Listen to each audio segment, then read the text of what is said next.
Hello, beautiful souls, and we are back with another video. Today, I'm going to be going into mental wellness and things you can do to get there, things you can do to improve it, sharpen it, just get better mentally, because mental health, once you improve it, get it better, life in general just it brightens. So, ready? Here we go.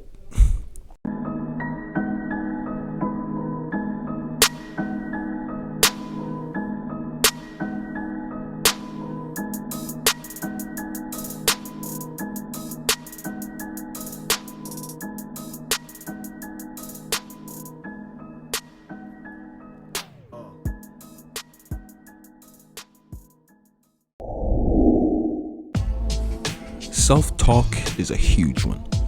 A lot of people lack confidence in themselves, so chances are someone will talk down and negatively about themselves way before giving a compliment. And yes, it's very healthy to laugh at yourself, and I think that's a good thing. But there's people who feel compelled to insult themselves before the other person does, to try and avoid, the pain. Like, oh, they think I'm fat, so let me make a fat joke that's a joke, but it's really a way of saying, haha, I noticed this, and I know you do too, and you're thinking about it, even though you might not be, but I'll mention it anyway, so in case you do turn on me, I won't hurt as much. So it's just the brain's way of trying to protect you, even though it's a really shitty way. And I've said before how the way we talk to ourselves can have a significant impact on our mental well-being. And it's something we do over literal decades. So of course it's gonna, eventually become and affect how we see ourselves, how we view ourselves. And because of this, we really undervalue and severely underestimate ourselves. Now, an example of this in my life, I've been in martial arts since I was 7. I've done karate, taekwondo, Muay Thai, wrestling, jiu-jitsu, and right now I train MMA, and by summer 22, I should be going amateur. Anyway, so I'm pretty introverted and I'm reserved, but combat sports is where I feel most at home and comfortable and where I thrive. I'm very competitive and set very high standards, with my goals in martial arts and sports in general. And that spirit carries over into other areas of my life. I'm always striving to do things to the absolute best of my ability. So I set a high standard for everything I do, which in itself, isn't a bad thing, except I'm my own worst critic and definitely talk down myself a lot. And it was so bad to the point you would think I hated myself. Now, before, I've mentioned how when I first started to work on this change, I started it by making my bed. And once I committed to that and noticed the small changes in my behavior, at first I would say, it isn't a big deal. It's your bed. Kids do that. And it's true. But I didn't do that, and now I am. And it was at that moment I decided to start being, a bit nicer to myself, being kind to myself, show myself, the same patience that I show to others. And where I decided to start giving myself some damn credit for once, because we don't do that. We do small things and then just see them as small, like, whatever, ain't a big deal. And it is, So I had to remind myself, that trees don't grow in a few days. And within a couple of months of staying committed to it, doing it, it was now default for me. It was first instinct to give myself credit where it was due instead of the usual dragging. And I noticed too that I had a little more pep in my step. I was starting to smile a little more in the mirror when I saw myself, because usually I'd be like, ugh, dusty ass nigga. But I was like, I'm actually pretty handsome. I ain't bad looking. I felt good, and all because I decided to start making my bed every damn day and talk myself better. These small things really do fucking help. Now, gratitude. We all have an idea of what it means, being thankful, showing appreciation, having kindness, returning that kindness. Just a lot of good juju. Now, we show it in one form or another, but when it comes to doing it for life, not so much. And I say that because a lot of us feel like we have no one to talk to, as if no one's there for us, and as if, we'll never be understood. And a really common one being that life handed us all, a lot of us, an unlucky hand, that there just isn't shit we can do about it, which isn't true. And sure, there's definitely a lot of people who actually do experience these things. There's definitely a lot of people who are actually suffering. But if you're listening to this, chances are you're probably not in that minority. And now another example, while I was in progress of being kinder, more patient with myself, I would still get thoughts, of not feeling cared for, as if it would be impossible to be understood. And I definitely felt, like the universe made my life a sitcom, because I definitely very much felt betrayed, and life, I just didn't enjoy life. Life was exhausting, it was tiring, and it was like, man, what's the point of this shit? But thanks to already, being in the habit and having that foundation of being kinder to myself and having more patience, I then made sure that whenever those thoughts came, whenever they came every time to, give them the finger and remind myself, I always knew when and where my next meals were coming from. I had clothes on my back, a roof over my head. I'm able to pursue my passions and hobbies. I've got friends, man, who genuinely love and care about me. Like, if that's not blessed, I don't know what is.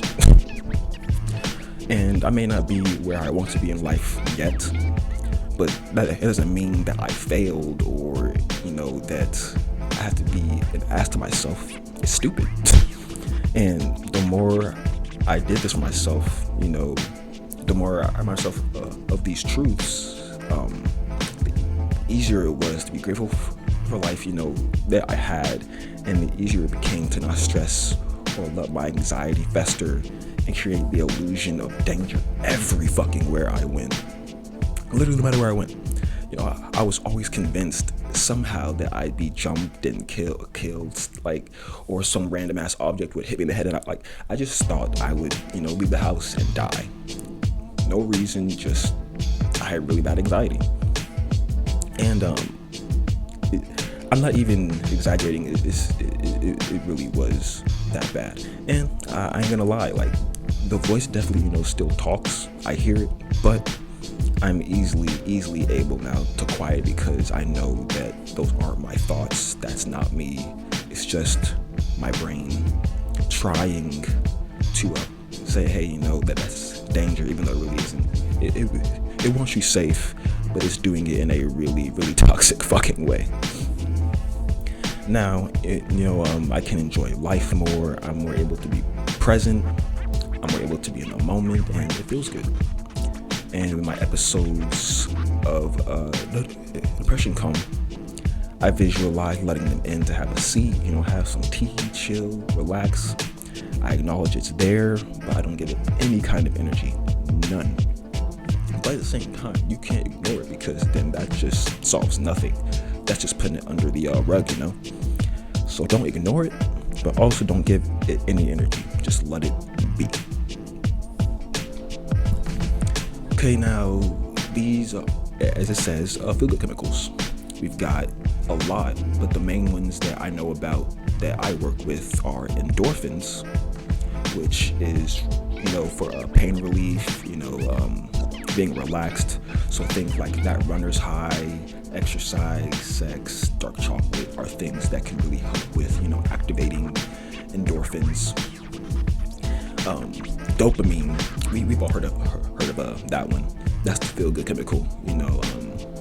People with ADHD, ADD, have a deficiency in this one, which is why, we always feel good when, we get those cravings, and we satisfy them. Those new fixations, just a lot of new shit, a lot of feel-good. And the last one that I work with is serotonin.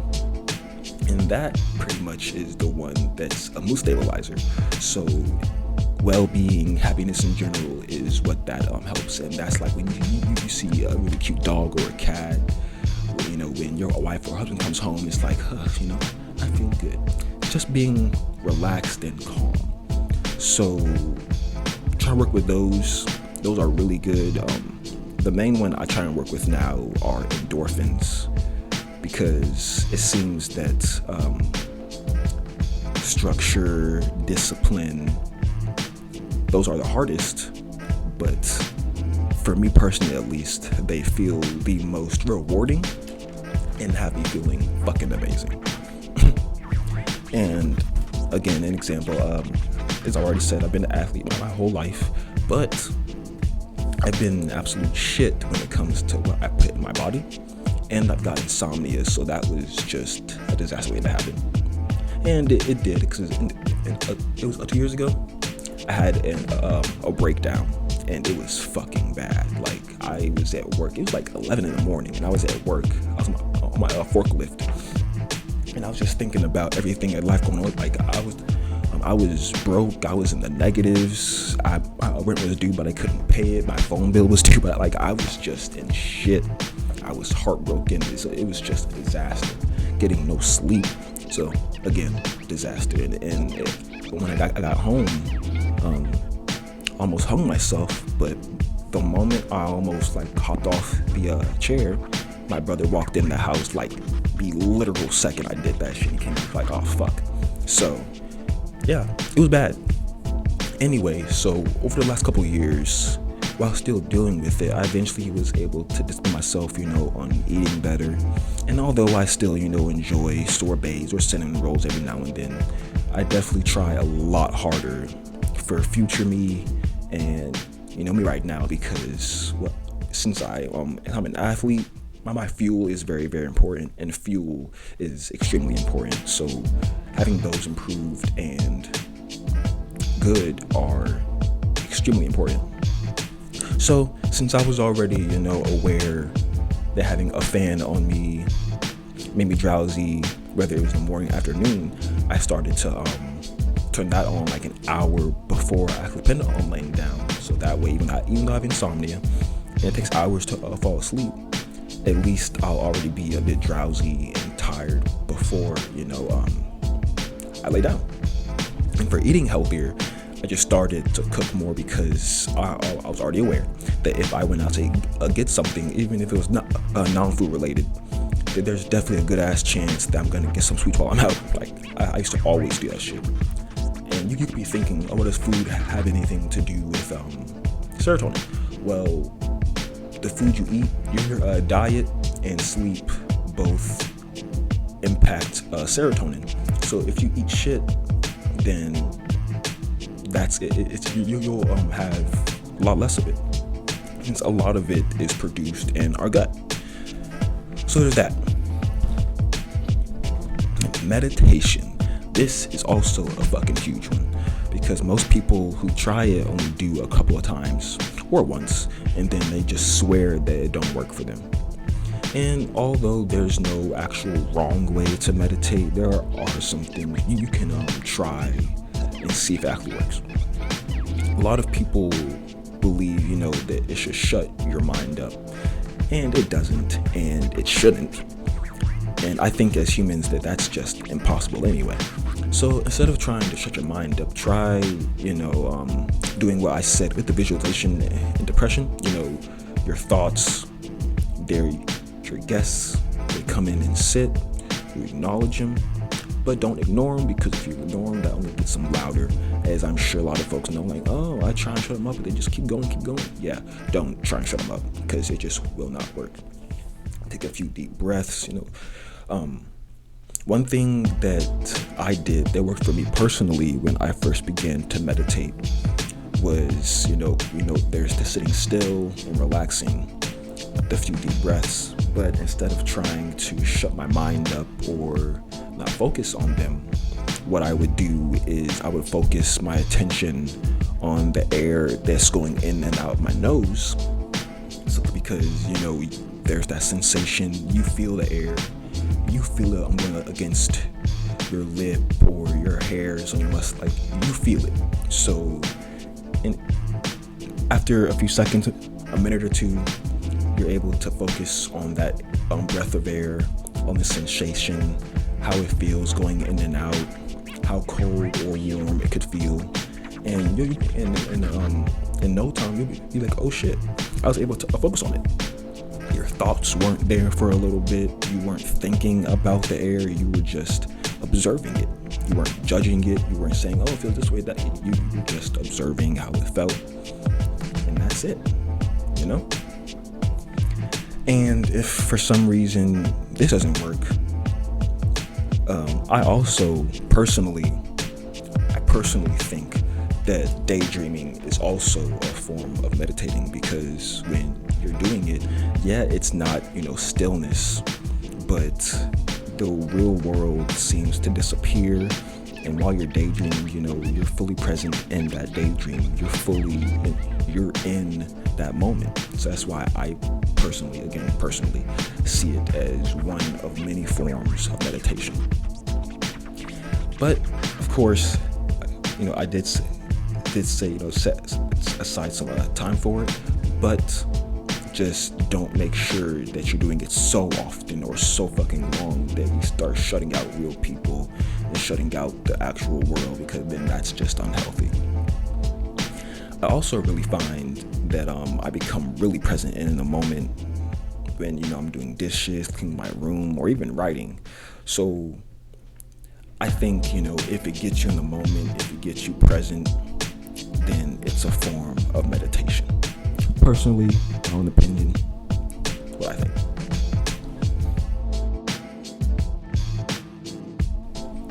And my personal favorite thing to do that makes me feel good is altruism. Altruism, basically put, is the principle and moral practice of selfless concern for other people and animals. So just doing things out of a genuine desire to help folks and for their well-being. And my whole life, I've always found, that other than my passions, my athletic endeavors, helping folks, making them, feel good and actually cared for, and that someone gives a damn, those things fill my cup up very, very much. And I swear nothing in this world beats, seeing a smile light someone's face up, or, seeing that, when you help someone, seeing that look of relief, it just feels good. It's what I think. And folks really ask me all the time, ain't I worried about me taken advantage of, or folks walking all over me because of this? And in the past, that definitely did happen. It has happened a bunch. I'm 27, so you can imagine how many times it's happened. I'm nice, so in this world, that's not something that's like, oh, you're nice, cool, let me do this for you. No, it's bad being nice in this world. So I definitely understand why some folks think I'm crazy or an idiot for having all that happen and still wanting to be nice. But that's why altruism is defined as the selfless concern for others, because I'm not doing it because I want anything in return. I'm not doing it expecting anything in return. I'm helping people just because I just enjoy it. I mean, yeah, it feels good, and that, makes me want to do it even more and do it again and again and again. But I do it because I love people. I love helping people, and that's just the only thing in it for me. I love doing it, and I encourage others to try it out. And of course, it isn't for everyone. Not everyone has the ability to help folks and feel good, or help folks and without wanting anything in return. And I get that, but there are folks who can and will, and you never know until you try. So altruism, folks, try it out. Anyway, that's this video. Tell me your thoughts, comments, anything, if you've done any of these, all of them, whatever, let me know how they work for you. See you in the next video. Peace.